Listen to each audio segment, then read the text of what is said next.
விடுங்கம்மா. ஒவ்வொருத்தரும் ஒவ்வொரு மாதிரி, ஆளுக்கு ஏற்ற மாதிரி அவங்க குணம் மாறும். நீங்க யாரும் தப்பா எடுத்துக்காதீங்க. இனிமே நான் இங்க இருக்கிற வரைக்கும் எல்லாரும் வந்து இங்கேயே பார்க்கலாம். மனு கொடுக்குறவங்களாம் தண்ணி வேணா குடிங்க, டீ காஃபிலாம் சொல்லிடுது வந்துடும். டிஃபன் கிப்பன் ஏதாவது வேணும்னா சொல்லுங்க. எம்எல்ஏ வீட்டுக்கு வந்துடுறவங்களுக்கு எதுவுமே குறை இருக்கக்கூடாது, எல்லாம் பார்த்துக்கலாம். ரேவதி, அந்த கப்பெல்லாம் எடுமா. பரவாயில்லம்மா, நீ ரொம்ப அப்டேட் ஆயிட்ட. உங்க அம்மா வச்சே அப்டேட் ஆகாம இருக்க முடியுமா? பாத்தியா, என் டைலாக் எனக்கே சொல்லிட்ட நீ. ஆமா ஆமா, டீ எல்லாம் எடுத்துட்டு வாமா. இந்தாங்க துளசி. கொடுங்க நீ.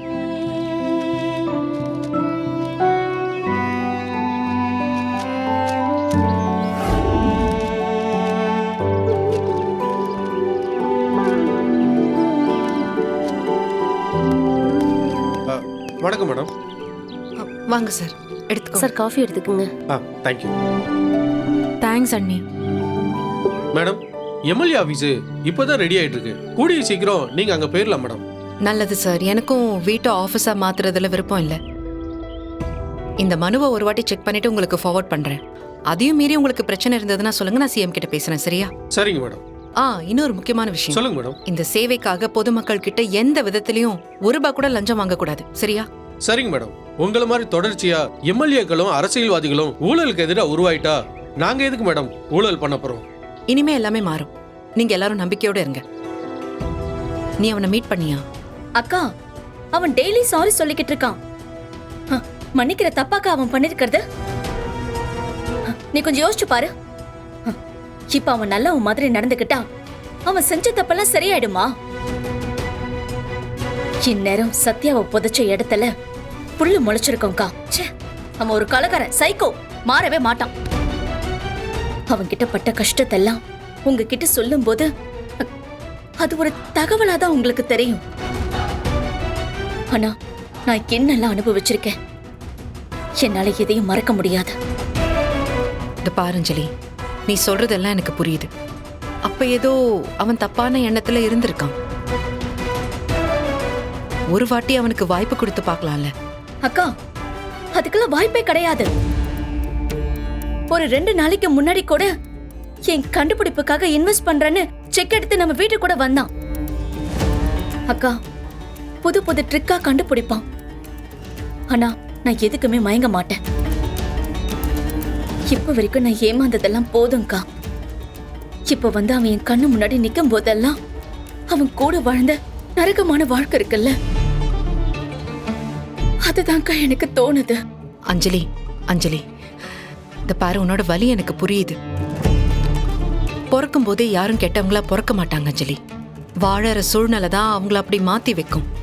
தப்பு பண்றது சகஜம் தானே. ஆனா பண்ணது தப்புன்னு புரிஞ்சுக்கிட்டு அவன் திருந்தி வரும்போது அவனுக்கு ஒரு வாய்ப்பு கொடுக்கறதுல எந்த தப்பும் இல்லையே. நீ ஒரு வாட்டி அவனை மீட் பண்ணு. ஷோ அக்கா, எனக்கு புரியாது.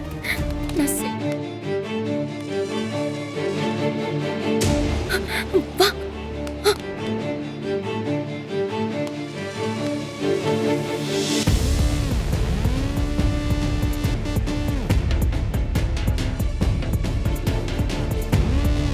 பாத்தியா, நான் சொன்னேன்ல, நான் எங்க போனாலும் இந்த மகேஷ் ஏதாவது ஒரு வகையில என் கண்ணுல பட்டுக்கிட்டே இருப்பான். விலைக்கு போக மாட்டான். எவ்வளவு இரிட்டேட் ஆகுது தெரியுமா? அவன் கெட்டவனா இருக்கும்போது கூட அவனை எதிர்த்து சண்டை போட்டுக்கிட்டு போயிட்டே இருப்பேன். ஆனா இப்ப ரொம்ப நல்ல மாதிரி நடிக்கிறான். அததான் என்னால தாங்கிக்கவே முடியல. நான் தான் சொல்றேன்ல அஞ்சலி, அவன் அக்கா, அவன் தெரிஞ்சிட்டான்னு நீ மட்டும் இல்லக்கா, யாரும் சொல்லிடாதீங்க.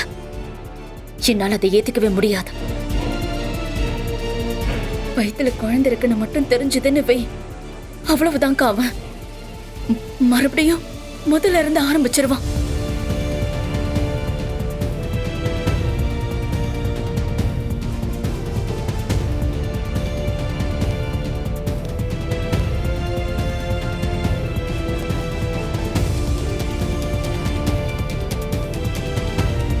இப்ப எதுக்கு இங்க வந்திருக்கான்? கண்டிப்பா நம்மள ஃபாலோ பண்ணி தான் வந்திருப்பானோ. என் வயித்துல இருக்கிற குழந்தை கலைஞ்சு போகல, உயிரோட இருக்குன்னு மட்டும் அவனுக்கு தெரிஞ்சது அவ்வளவுதான். இந்த வீட்டுல இருக்க மாட்டேன். ஏய், நீங்க என்னடா சொல்றது? நான் சொல்றேன்டா, இனிமே இந்த வீட்ல நீ இருக்க கூடாது, வெளியே போடா. அவன் இல்லாத வீட்டுல நானும் இருக்க மாட்டேன். அப்ப நீயும் இந்த வீட்டை விட்டு வெளியே போ.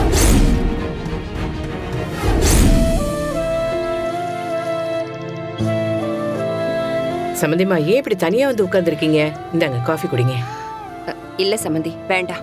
ஏன் வேணாங்கிறீங்க? எங்களுக்கு கல்யாணமான 35 வருஷத்துல எனக்கும் அவருக்கும் பெருசா சண்டையே வந்ததில்ல.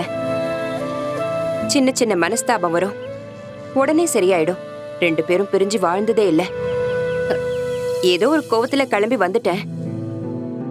ஆனா இப்ப என் நினைப்பு முழுக்க அவரை சுத்தியே இருக்கு சம்மந்தி. சாப்பிட்டாரா? நேரத்துக்கு நேரம் மாத்திரை எடுத்துக்கிட்டாரா? ஒண்ணுமே புரியல. நீங்க வேணா அவரை போய் பார்த்துட்டு வாங்களேன். சச்ச, அவருக்கு இவ்ளோ வைராகியம் இருக்கும்போது எனக்கு இருக்காதா? நான் போக மாட்டேன். சம்மந்திமா, நாம நம்ம கஷ்டத்தை சொல்றோம். இந்த நேரத்துல இவ இப்படி பேசுறாளேன்னு என்ன தப்பா நினைக்காதீங்க. உங்க நிலைமைய விட என் நிலைமை ரொம்ப மோசம் சம்மந்திமா.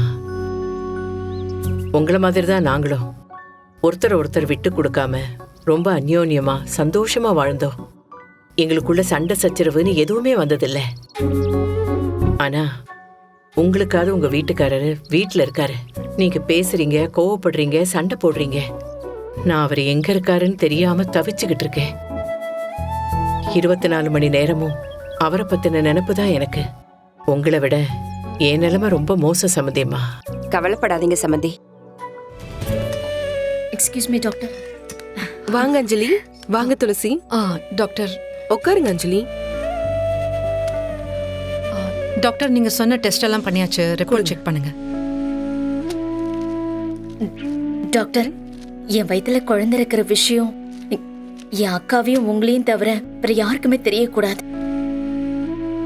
என் ஹஸ்பண்ட்ல இருந்து எல்லார்கிட்டயுமே என் குழந்தை கலைஞ்சிருச்சுன்னு தான் நான் போய் சொல்லியிருக்கேன். எப்படியாவது இந்த உண்மைய கடைசி வரைக்கும் யாருக்கும் தெரியாம பாத்துக்கோங்க. அஞ்சலி, நீ இன்னும் எத்தனை நாளைக்கு இந்த உண்மையை மறைக்கலான்னு இருக்க? மாசம் ஆக ஆக வயிறு பெருசாகும்ல, கேள்வி கேட்பாங்களே, எப்படி சமாளிப்ப? நான் இதை எப்படியும் சமாளிச்சிருவேன். குழந்தை பிறக்கிற வரைக்கும் யாருக்குமே தெரிய வேண்டாம்.